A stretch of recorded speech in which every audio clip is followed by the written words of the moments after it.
Papsi. Ayun. Nandun na yung panambak namin sa bukid. Bukas na lang namin ipapakita sa inyo, guys, ha. Makikita ninyo yung yung tatambakan na yung gawing dun sa may pispan. Ayan. So, bukas, buhay bukid tayo. Ba't andun pa si Papa? Kala ko nagpapahinga na yan. Pa? Nagawa mo dyan? Hindi pa kumain sa lice kayo ng pananghalian. Ay, andito pa, andyan pala yung yung mani. Nailapag ko pala dyan yung mani. Kasi binigyan ko kanina yung yung mag-ama ng inumin. Yung juice. Kaya pumasok ako, naiwan ko yung mani. Paabot naman dito yung mani mamaya. Okay. Alam nyo guys, kanina, kaya pinapaabot ko kay Papa yung mani doon sa sa labas. Kanina kasi, nagsampay ako. Kinuha ko yung mga sinampay, tapos sinampay ko yung huli kong nilabhan ngayong hapon. Tapos nakiupo muna ako doon kay Emily sa labas. Meron yung, nandun din si Papa, tama-tama kararating niya. Meron yung mag-ama, naka-motor sila, single na motor. Maliit pa yung bata, mga 3 years old, mga ganon. Nandun siya sa duluhan ng motor, tapos tinutulak niya yung motor, yung tatay niya, yun yung nag-guide dun sa motor. Tapos sabi nung tatay niya, tama-tama natapat sa amin, halika dito muna tayo, minto muna tayo, sabi niya. Tapos, bakit nasira yung motor niyo, sabi ko. Sabi niya, hindi po, sabi niya, naubusan po kami ng gasolina. Sabi ko, naubusan kayo ng gasolina, kaya pala yung anak mo, nagtutulak. Eh, sabi niya, opo, tinutulak na. Eh, saan kayo nanggaling yan? Sabi ko, doon daw sa may arko ng, ng boundary ng Nueva Ecija at Pangasinan. Eh, malayo yun, guys, eh. Malayo dito sa amin yun. Tapos sabi ko, nilakad nyo lang, yung anak mo naglalakad. Opo, saan kayo pupunta? Laur. Guys, hindi pa sila nangalahati sa pupuntahan nila. Yung pala, naubusan ng gasolina yung motor. Eh, naawa naman ako. Sabi ko kay Papa, Pa, bigyan mo kayo pambili ng ng gasolina, sabi ko. Eh, hindi naman makaandar yung motor nung lalaki. Kasi Papa na lang ang bumili ng gasolina. Binila niya ng gasolina, guys. Kakaawa naman. Sabi niya, baka po yung 2 litro, hindi pa po kami makarating. Baka tamang-tama po siguro yung 3 litro, sabi niya. Baka may sobra ng konti. Grabe, kawawa kasi daw yung kinuha niya yung motor niya doon sa bayaw niya. Tapos sabi daw niya sa bayaw niya, wala akong kapera-pera, sabi. Eh, may laman naman may gasolina naman yung motor. Eh, yun, doon, hindi pa sila nakakalayo, na na sila. Nahiya naman daw siya na ubusan na ng gasolina. Sabi ni Papsi, pag ganyan maubusan ka ng gasolina, lalapit ka sa mga barangay hall. Pag ganitong oras, meron pa yan. Huwag kang mahihiya. Kasi yan ang mga tungkulin nila. Tumutulong talaga sila. Nahihiya po kasi ako, saka wala po akong kakilala. Okay lang yun. Kahit wala kang kakilala, basta't barangay hall yung pupuntahan mo. Ayun. Nakauwi na sila, guys. Nung nalagyan ng gasolina, umandar. Umandar yung motor. Nakakawa naman, sabi ni Emily. Bait niya talaga ni Kuya. Sabi niya, hindi pa humihingi yung tao, binigyan nyo na. Eh, ganun talaga, guys, eh. Parang, pag may nakikita ako na ganun, parang nakikita ko yung mga anak ko. Parang sila yung, what if yung mga anak ko naman ang biglang mga ilangan, diba? Mabuti na yung magtanim ka na magtanim ng kabutihan. Pero naawa talaga akong bigla. Tapos yung bata, sabi ng tatay, pahingi naman ng kinakain, may kinakain yung bata naman eh. Pahingi naman ng kinakain mo, sabi, nagugutom na rin ako. Nakaawa naman. Eh, paano na yung madilim yung langit. Sabi namin, baka umulan. Sige, pumunta na kayo. Para baka sakali makauwi pa kayo ng maaga. Yun, tungtuwa naman yung yung bata. Yung bata pa yung lalaki. Siguro kung mga nasa 26 years old yun. Kawawa naman. Maawain kami ni Papsi sa mga ganyan eh. Sabi ko, kung lulukohin nila kami, kung manluloko yun, eh, hindi na namin kasalanan yun. Nasa kanya na yun. Tsaka naawa ka yung purpose mo, diba? Yun ang mahalaga. Kung para sa iyo, Kung niloko ka, at least nakatulong ka pa rin sa kanya. Pero hindi, talagang umandar yung motor. Kaya pareho kami ni Papsi, maawain kami sa mga ganyan. Bakit? Nanginginig siya, guys. Tapos nagpunta siya sa akin. Papa Buhat, Papa Kandong, bakit nak? Ha? Lapit na si mama matapos mag-edit. Ana, wait lang ah. Wait lang ah. Labas yung dila mo. Wala na pang? Hindi na nanginginig?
Bakit? May basahan yun eh.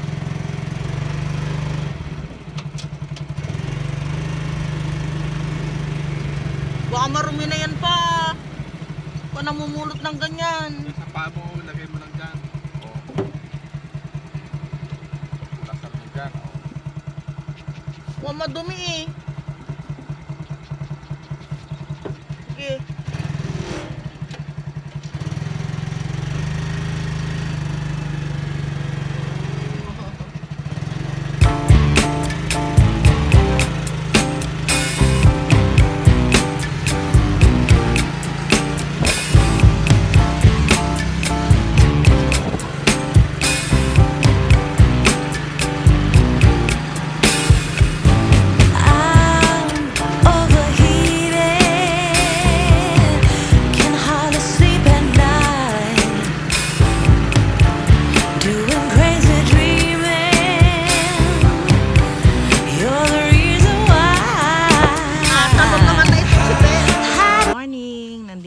Sa bukid.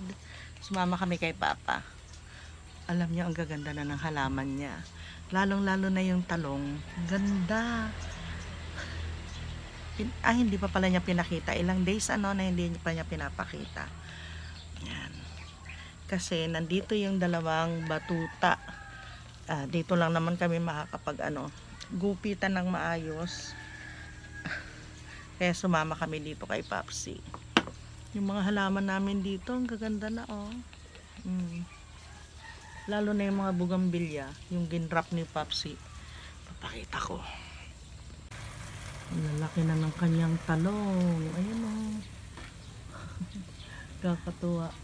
Pati yung sili niya, nasabi niya, mukhang mamamatay lahat. Ang ganda naman na ngayon oh. Napagtyagaan din niya. Tapos yung pipino. Sabi niya, mga pipino ko, mga kuluntoy. Maganda na, oh. Kaya ako makapunta doon kasi itong si Sky. Susunod at susunod yan. Gaganda na, oh. Ganda na pipino niya. Ayan.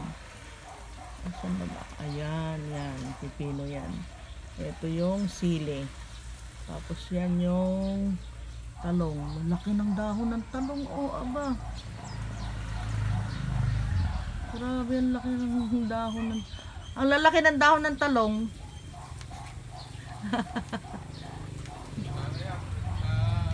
Organic, fertilizer. Oo, sa fertilizer namin yan, guys. Grabe, mga giant lang. Every other day, ang dilig mo. Ay, wag mo pandidiligan dun, ha? Wag mo pandiligan sa ano, sa bugambilya. Oo. Mag-ano ako, magtitrim ako. Bakit inaantok ka na ang aga-aga? Ay.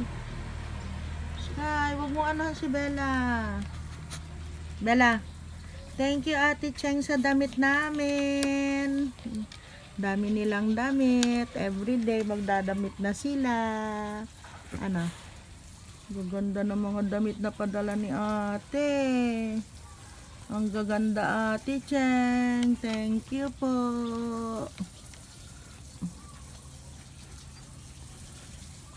Oy, wag kang bumaba. Ay, ining.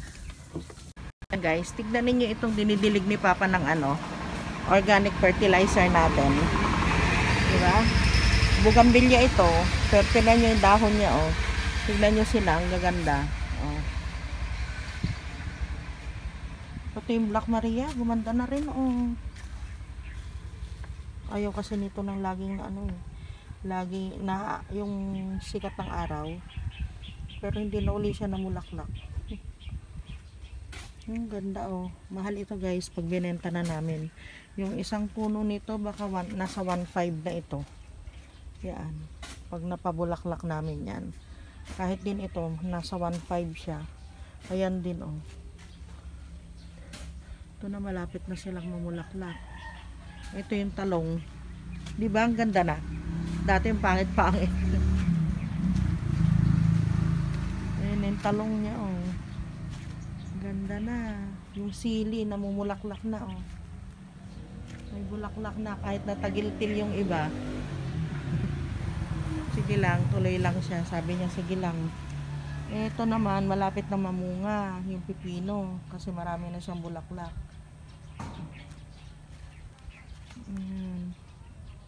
Malapit nang mamunga. Taas na, no? Yung iba nahuli. Nahirapan noong ano, nung umulan ng umulan. Tapos itong ganda ng bulaklak niya, oh. Birds of Paradise din ito. Nagpulak sila ng ano dyan, oh, sa tapat namin. Acacia, dito itinapon sa amin. Yan yung sili niya, kahit maliliit pa lang, oh, namumulaklak na. Yung iba, pangit. Tingnan mo din sa kabila, ang ganda rin ng ano nila, okra nila, oh.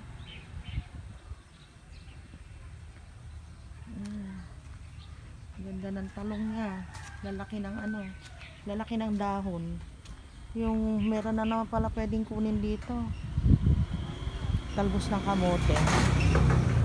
Ay, gumagalaw. Ito sana, gusto namin takpad na ito. Para isang span na lang yung matira. Yan. Kaso, ayun ko kay Papa kung ano pa yung kanya. Ito eh, gusto namin ipaayos yan. Saka itong gate. Maayos yung gate. Kasi yung mga manok doon dumadaan sa gilid na yun. Yun ang problema namin. Pinupulok ng manok itong ano, itong mga halaman ni Papa. Kanina, ang dami namin inabutan ng manok dito. Yung bayabas. Tapos ito gumanda na, oh. Hal, gumanda na. Ano na ito? Lanzones. Oo. Lanzones. Yun ding isa na yan, lanzones. Yan ang sana gumanda. Bugambilya, grabe yung magbigay ng bulaklak pala ito. Milo batik. Ganda pala ng ano niya. Ang kapal ng bulaklak niya, oh. Ito na lang isa ang hindi pa nag-ano. Hindi pa bibigay ng bulaklak. Paano? Tagiltil yung isa. Ito ang padidiligan ko kay Papsi ng ano, ng fertilizer natin. Special fertilizer. Ang ganda na nun, oh. Ito si Tanglong. Magkapareho yata sila nito sa kayong kabila. Ito maganda talaga yung bulaklak nito. Yung ano, 21 kg jewel na ano, na kulay puti. Ito 21 kg well na kulay dilaw. Dilaw yan. Ito. Malapit na rin itong mamulaklak. Oh. Malapit na. Mamulaklak na siya. Ayun. May lumabas ng isa. Red na red. Ano? Breeze. Ano ba ito? Nakalimutan ko na mga pangalan niya. Nawala na kasi. Brisa orange ito. Ito yata yung brisa red. Ayan. May bulaklak na. Pulkiyala, ayaw pa talaga mamulaklak. Kailangan maputulan yung iba dito kasi nagwa-wild na sila. Oops.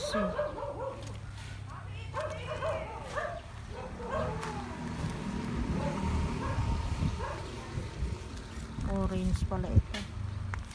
Yellow. Ay, nasaan yung andito?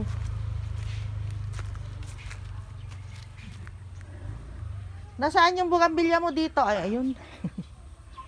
Nakita ko na.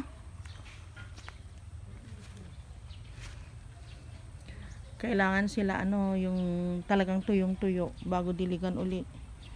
Para mga pilitan silang mamulaklak. Ito malapit na rin ito. Ito talaga, bilib ako. Dami palang mamulaklak nito.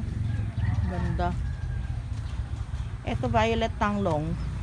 Mula noong pinutulan namin to at hiniwalay yung iba, parang nagtampo siya. Ayan oh.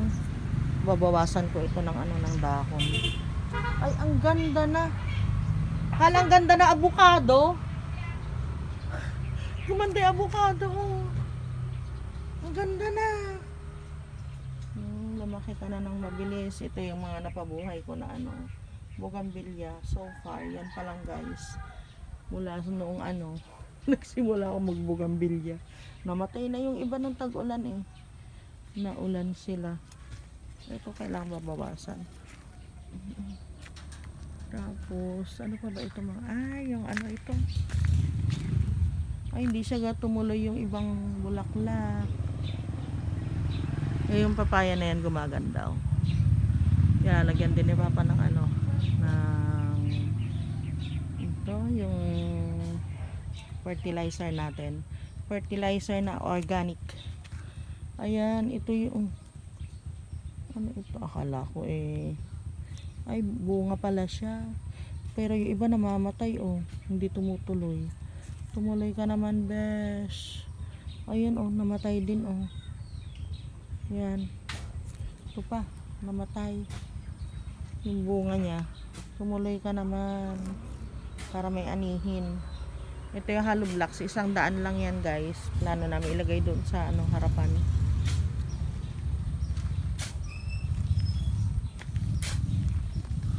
Ayan si Sky. Diyan ka pala magandang ilagay. Maldita ka. Parusa. Hindi ka makababa ngayon dyan. Diyan ka na. Kasi nanggugulo siya eh. Ito na yung yung tinambak. Tatlo ito guys, 3 truck ito. 3 truck. Sabi nila baka yung panambak namin doon kulang pa. Baka magdagdag pa kami doon. Tignan muna namin ito pag naikalat. Yan, buti pa si Bella, super bait. Nakahiga lang yan, ganyan lang. Ito na si Papa.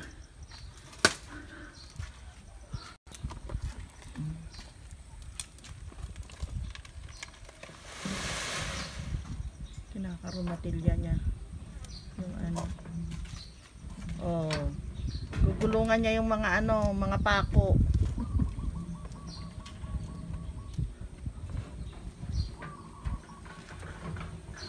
Kalat niya itong lupa. Wala na. Yun lang maubos na yung isang Yan yun. Diyan mo na ibuhos. Itapon. Takutin ko na rin doon. Sige kung kaya mo. Paunti-unti lang naman. Wag mong biglain. Oo. Para yung huling hakot dito na. Oo. Kasi malalim dun guys. Noon yaan gusto namin matambakan na mabakuran na sana kaagad. Dahil pag hindi binakudan, yan talaga kakainin yung lupa ng pispan. Eh, ayan oh, laki ng kinain niya oh. Imaginin mo yan na ano, anim na load. 7. Bali mga 7 na load ang iaano namin dyan.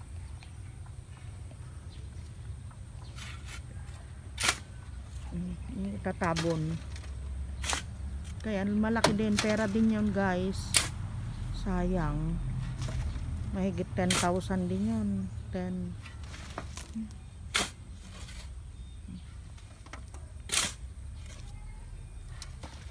Sayang. Lalim dun o, lalo na sa area na yun o, lalim. Kasi malalim yung katapat niya noon. Kaya yung pag umulan, bumababa yung lupa. Hindi mo na mamalayan. Ganyan na pala sa kababa. O, tignan mo o, dito. Sa side na yun o. Yung hindi nakain yung lupa. Tignan mo, ang laki ng diferensya. Sayang.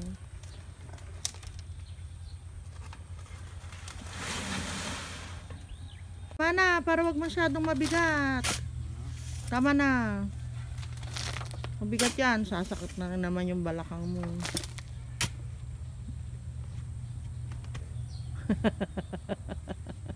Sira ulo.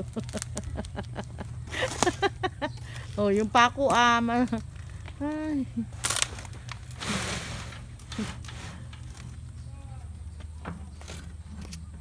Daming andun na yung lupa.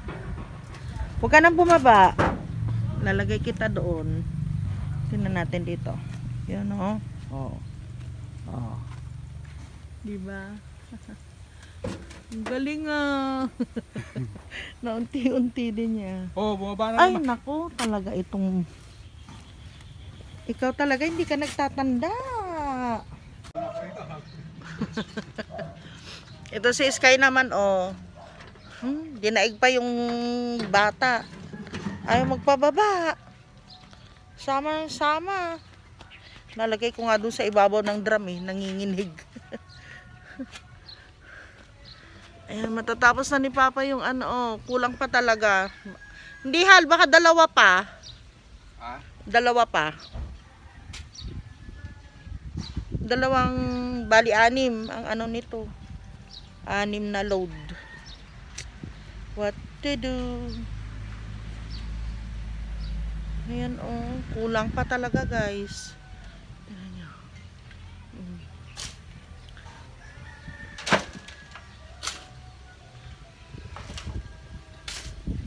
May kakalat na ni Papa yung 2 load. 1 load na lang yun doon. Tapos bibili pa siguro kami ng 3 pa rin. 3. Sid. Oh. Taga sid man lang tayo, Sky.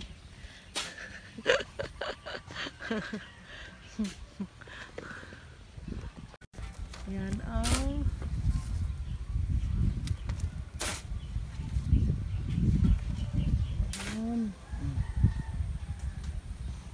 Hanggang didiretso na doon. O pwede nang dumaan dito, papunta dyan, hindi na doon. Lalaki ng okra niya. Yan. Dito tayo. Sisid-sidin natin to. Oops, kita pa.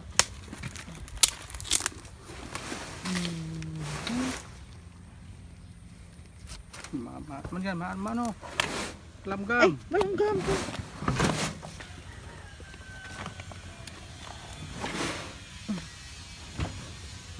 Maluwang din ito oh.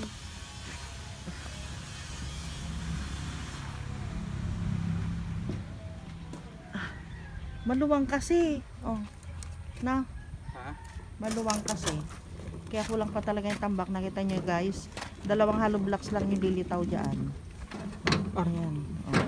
Parang doon sa dulo. Yun yung hahabulin na taas. Lakas ka pa pala hal. Kaya pa pala oh. Siya lang yan. Sabi ko tumawag na kay isang kasama eh. Gawin daw niyang exercise. Sobrang sesa ito. Ang problema niyan, maraming kanin na naman. Maraming kanin na naman mamaya ang tutulak niyan. Kahapon sakang-sangang na siya dun sa bahay. Sumakit daw yung balakang niya eh. Mainit na, tama na. Ito naman, ini-stylean mo ako pag tinitignan kita, nanginginig-nginig ka. Tigas ng ulo. Guys, malisan, scrambled egg at saka hotdog. Tapos may dalawa pa kaming tinapa. Okay na yan. Wow, ang daming ulam. Kanina ito lang niluto ko guys sa Kayaan. Meron pa palang natira doon sa rep. Yung ulam namin kagabi. Tapos yung ulam namin kahapon. Yung ulam, yung ano galing sa bukid. Yay! Tapos may sausawan na bagoong. Hindi mo nakita yung sausawan natin? Yung masarap? Hindi. Yung binili mo kay Annalyn. Wala. Ay. So, ayan guys. Reward ng mga nagtrabaho sa bukid. Okay ba pa? Okay. Okay. Kain tayo guys. Sarap ng ulam namin. Hello guys. Ay, gising lang namin. Tapos namin nagpahinga ni Papa. Kape-kape muna. Mamaya ng konti. Gagayak na rin kami. Pupunta kami ng Kingdom Hall naman ngayon. Sila Sky. Ayan si Sky. Yung sarap na higa niya. Si Bella andun. Diyan sa bed niya. Diyan. Nasa ilalim. Tinulak siguro niya na naman doon. Kape muna tayo guys. Sa tinapay. Merienda na bago kami gumaya. Salamat po sa panonood ng aking mga video. Kung hindi pa po kayo nakapag-subscribe, subscribe na. Bigyan niyo din po akong thumbs up.